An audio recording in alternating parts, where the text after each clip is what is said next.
Hey, good morning, good afternoon, or good evening, no matter what time it is. I hope that you, my friends, are having an amazing day. My name is Carl Freund. I am the CEO of Kenneth James Realty.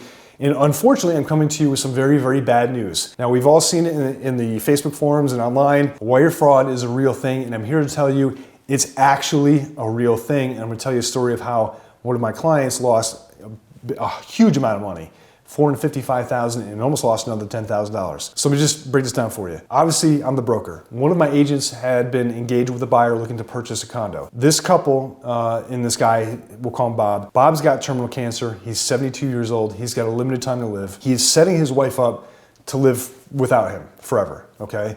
He is also currently on a cruise, and this is on we'll call it Columbus Day weekend. It's Columbus Day weekend. Thursday, he receives wiring instructions from my agent, which it wasn't actually our agent, instructing Bob to wire $455,000 to the title company. It seemed legit, right? Email seemed legit, email signature was perfect, and everything looked exactly the same as if it had come from my agent. This is a very, very complex scheme, and let me break it down for you. So Bob sends the wire on Thursday to title. Friday goes along, Saturday, Sunday go along, Monday, he's back at port and he's able to communicate. Calls my agent, we'll call her Kendra. Calls Kendra and is like, hey Kendra, I sent that wire on Thursday for the full amount of the condo. Can you please call title and make sure that they got it? Kendra calls title. Title's like, nope, we did not receive it. Kendra calls Bob back and is like, hey, we never received that wire. Not uncommon because it was kind of a weird holiday situation with a Friday in between. And then I happen to overhear this in the office. I kind of interject and was like, when was that wire sent? Oh, it was sent on Thursday. And I'm thinking, I know that even if he hit the wire cutoff or missed the wire cutoff on Thursday, it would have been sent and received on Friday.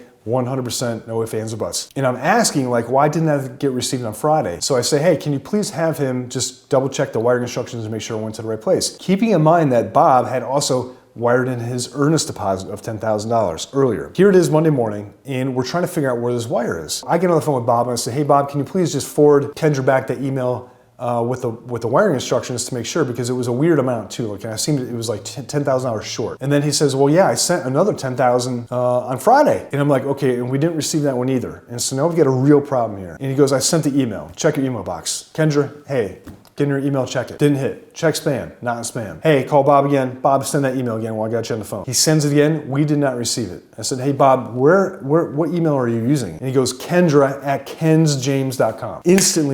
Instantaneously, I knew exactly what had happened. I said, hey, look, Bob, you got to read me the wire instructions that you have. And I compared it against title because I have the original title instructions from it's our title company. We have the title instructions. Bob reads the back and he goes, you know, it's 100, whatever the heck it is. And the last two digits are incorrect. And I'm like, what is the account number? And he reads off the account number is completely different. And he goes, those are the wire instructions you guys sent me. And I said, Bob, you sent it to the wrong place. You need to get on the phone with whoever sent the wire, your bank, instantaneously, and you need to call them and tell them to reverse that wire. The bank had told him, once you wire this money, it is gone forever. And it happened to be the case. So Bob wired this crook $455,000 on Thursday, an additional $10,000 on Friday, and now it's Columbus Day, Monday, and there's not much we can do about it. FBI gets involved, you know, we make statements, everything, you know, everybody's making statements, title company gets involved, and we are able to claw back that $10,000. Thank God we got $10,000 back. But that $455,000 went to a Pacific Industries or something like that in somewhere in North Carolina or Virginia, somewhere on the East Coast. And I did some Googling and I found out that that company went out of business. And so what I'm imagining is happening is these crooks are finding companies that recently went out of business, finding out what their tax ID is, falsifying documents, opening up new bank accounts, depositing these wires into these bank accounts, and then wiring those funds out immediately. And so it's a very complicated process. Now let's rewind just a little bit and look at the email. I went back and looked at the email because I had them forwarded to my email address, correct email address. Everything was exactly correct. Email signature was cloned, the type font was cloned, everything looked exactly the same. So I went back and I found out who registered kensjames.com, and it was registered maybe 4 days before the Thursday that wire was sent. So this guy is now monitoring the email communications between Bob, title company, my agent, and my TC. And so when Bob sent this crook sent Bob the email for the wiring instructions, he actually CC'd my TC, and now my TC is indeed communicating with this other person. And saying, hey, we're looking to close on Wednesday or Thursday of next week. Please wire the funds when you get a chance. Bob did as he was told and wired funds, right? And so this person was able to interject inside of that email communication, spoof the email, get a domain that was very, very close to ours, and clone everything and make it look legit. It's a very, very complicated setup. Guys, you need to be very aware that this stuff actually happens and that money is gone forever. And now you got a 72-year-old guy who's got terminal cancer out $455,000. There are not enough I'm sorry's in the world to make up for that, period.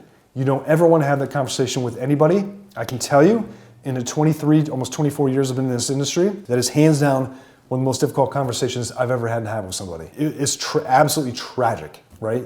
So what I need you to do is right now, I need you to pause this video and I need you to go into your email and I need you to put a little line in your email signature that says, I will never email you wiring instructions, and you always need to confirm over the phone with somebody that we know, period. You cannot screw that up. Guys, I'm making this video to make it very, very clear that this stuff actually happens and I need you to take action today. That's it for today. Thank you for tuning in. I appreciate you. Please, please, please take 2 seconds to like and subscribe. If you have any questions, please leave them in the comments. I'll be sure to get back to you. Thank you, and I will see you very, very soon. Take care and see you.